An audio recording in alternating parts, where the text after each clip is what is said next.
Halo, Assalamualaikum warahmatullahi wabarakatuh. Selamat datang kembali ya di channel Review Tech, channel yang membahas seputar PC dan teknologi. Ini adalah video rakit PC episode kedua.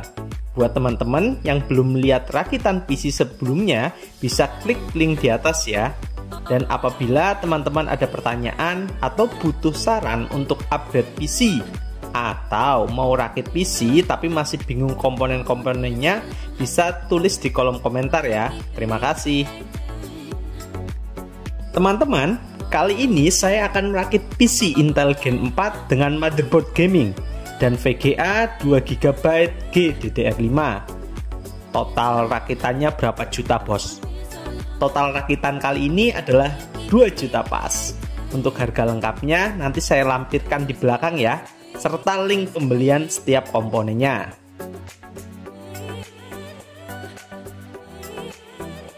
Komponen yang pertama, motherboard. Motherboard ini adalah alasan utama kenapa saya merakit PC ini. Jadi sedikit cerita ya teman-teman. Waktu itu saya lagi iseng-iseng nih scroll Tokopedia. Lalu saya lihat ada yang jual motherboard Gigabyte Z97X Gaming 5 di harga 400.000. Itu adalah seri tertinggi dari soket LGA 1150 atau Intel generasi keempat yang support overclocking. Tanpa banyak cincong, jiwa kere hore saya terpanggil. Langsunglah saya check out dan minta dibonusin fan bawaan. Overclock kok pakai fan bawaan, bos. Tenang, saya punya ide sebenarnya. Jadi setelah saya membeli motherboardnya, saya searching dan saya menemukan sebuah artikel dari Mas Alfa Jonathan Jagat Review di tahun 2014 tentang prosesor G3258 yang bisa di overclock walaupun cuma pakai stuk cooler bawaan. Bahkan bisa sampai plus 1 GHz dari frekuensi asalnya. Lalu saya semangat dong searching lagi di Tokopedia. Nemulah di satu toko ada yang jual G3258 dengan harga 65.000. Plus di toko itu dia juga jual RAM DDR3 2133 MHz. Langsung deh saya check out. Tapi begitu sampai zong dong, yang datang malah G3260. Yah, gimana lagi? Berhubung waktu itu pas lebaran, saya malas buat retur. Jadi terpaksa di rakitan kali ini saya memakai prosesor G3260 yang saya dapat di harga 65.000. Komponen ketiga, RAM. RAM-nya saya beli di toko yang sama dengan saya membeli prosesor. Untuk harga satu keping RAM 4GB 85.000. Jadi dua kepingnya 170.000. Menurut website Gigabyte, motherboard ini sanggup untuk membaca RAM DDR3 di 3200 MHz. Gila, sama kayak RAM DDR4 ya. Tapi untuk kali ini saya cuma memasangnya di XMP RAM saya, yaitu di 2133 MHz. Komponen selanjutnya, SSD. Saya menggunakan SSD SATA merek Samsung Evo 750 dengan size 120GB. Kenapa nggak pakai NVMe aja bos? Kan motherboardnya support NVMe. Betul, rencana kedepannya mau pakai NVMe. Tapi berhubung sekarang belum ada budget, jadi saya memakai komponen yang ada. Saya membeli SSD ini dulu seharga 200.000. Sekarang ada yang jual di Tokopedia 190.000. Kondisi bekas dengan health 90%. Selanjutnya, hard disk. Karena saya kaum kire hore, semua game saya simpan di hard disk. Saya menggunakan hard disk WD Black 750GB yang saya beli dengan harga 140.000 dalam kondisi bekas tentunya. Kenapa nggak pakai WD Blue aja bos? Kan lebih murah. Alasannya sih karena suka ya, fisiknya lebih gede, kelihatannya lebih keren, lebih besar, dan yang pasti WD Black punya cache 32 MB. Lumayan cepat sih untuk loading game, walaupun tidak secepat SSD tentunya. Komponen yang keenam, power supply. Saya menggunakan PSU bekas merek FG 450W 80 plus bronze yang saya dapat di harga 200.000. VGA ini memiliki 2x4 pin power CPU yang sangat cocok untuk motherboard seri Z, 2x8 pin power VGA, dan kabel-kabel yang sudah slave, jadi enak buat dilihat. Selanjutnya VGA. VGA yang saya gunakan adalah Lord Cespleng kesayangan kita semua, yaitu GTX 750 Ti. Yang waktu itu saya dapat di harga 500.000. VGA ini sudah pernah saya review ya teman-teman di video sebelumnya.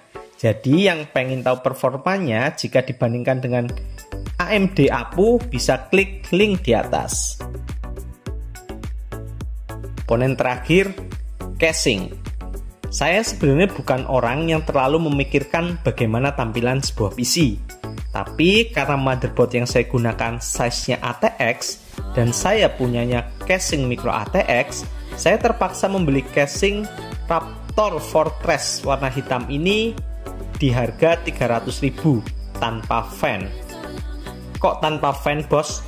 Panas dong. Ya gimana teman-teman, udah kebelet rakit deh. Order fan tapi nggak nyampe-nyampe karena pengiriman kena delay lebaran. Casing ini bisa ditambah total 5 fan, cuma saya akan pasang 3 aja, di depan 2, di belakang 1, dan harga fan bekas 12 cm adalah 10.000 per buahnya.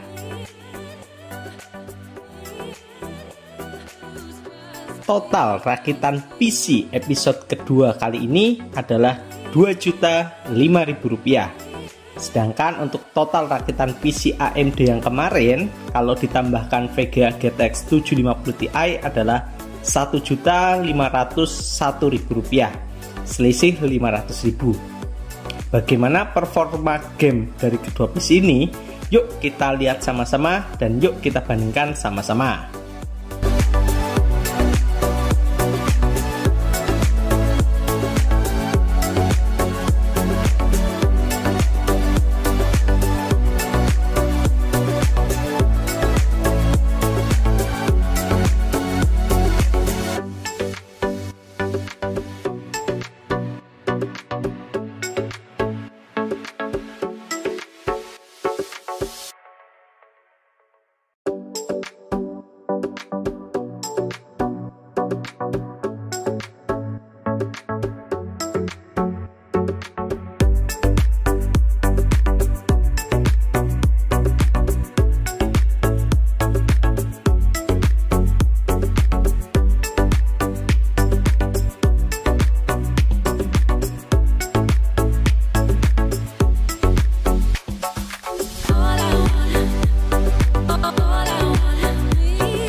Teman-teman, kabar buruknya prosesor G3260 bottleneck di banyak game. Jadi terpaksa saya hanya menguji 4 game saja.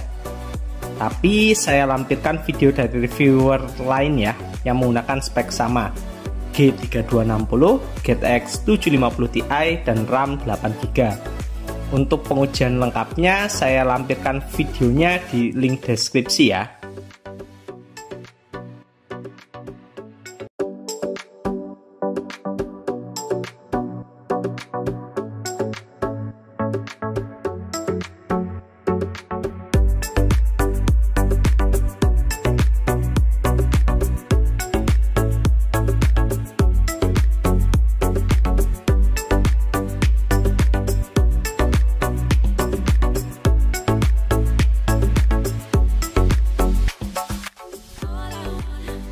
Kelebihan PC rakitan kali ini, yang pertama, prosesornya bisa di-upgrade sampai i7 4790K karena PSU dan motherboardnya cukup mumpuni untuk menghandle prosesor i7.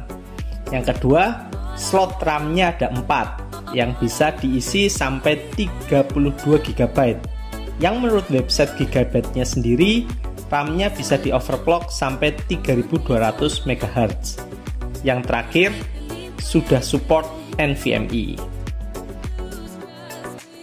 Kekurangan rakitan PC kali ini yang pertama, prosesornya tidak begitu bagus ya. Jadi buat game-game yang membutuhkan banyak core, sering banget terjadi bottleneck. Yang kedua, butuh uang lebih untuk mendapatkan performa yang sesuai. Intinya price to performanya nggak begitu bagus. Untuk performa G3260 dibandingkan dengan A8 7500 itu sebenarnya mirip ya teman-teman. Ada di beberapa game seperti Dota 2, Genshin itu lebih enak pakai G3260. Tapi di game lain seperti Far Cry entah kenapa terjadi bottleneck yang sangat parah. Mungkin karena prosesornya hanya dual core, sedangkan A8 7600 itu 4 core. Walaupun skor di Cinebench R15 kedua prosesor ini tuh hampir sama. Jadi saran saya jangan buang uang Anda untuk membeli Pentium G Haswell. Mendingan langsung beli i5 Gen 4 yang sekarang harganya sudah sangat murah, di harga 300 ribuan. Demikianlah video rakitan PC episode kedua. Apabila ada saran atau pertanyaan, silahkan komen ya. Dan kalau teman-teman suka video rakit PC seperti ini, bisa klik tombol subscribe dan lonceng notifikasinya. Karena kedepannya saya akan membuat rakitan PC lagi yang lebih menarik. Terima kasih. Wassalamualaikum warahmatullahi wabarakatuh.